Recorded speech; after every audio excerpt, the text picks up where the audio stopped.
মুখ গলতে বাহির করে দিসলি ইতে কেনাই হ্যাঁ কেনাই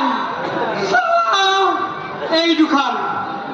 দুখান হাতে তাকলাই তুলি গেলে ডাঙা করছিল দেহাই বেলেগ হাতত গবে দিছিলো আহি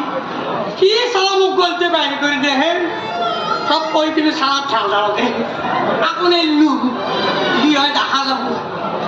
আর নিজের পথত নিজে সালা ঠান্ডি উঠাম আকৌ চিন্তা কৰা কোন জয়মতী অয়ে নহয় নিজে শুনাচোন ঐ বুঢ়ী ঐ তই দেখোন মোৰ বিক্ৰম হাজৰিকাৰ ঘৰত দেখা পৰা তলকে পিছত পৰিলি আই ঐ কি কথা আছে মোৰ লগত তোমাৰ লগত মোৰ অলপ কথা আছে কি তুমি যে ক'লা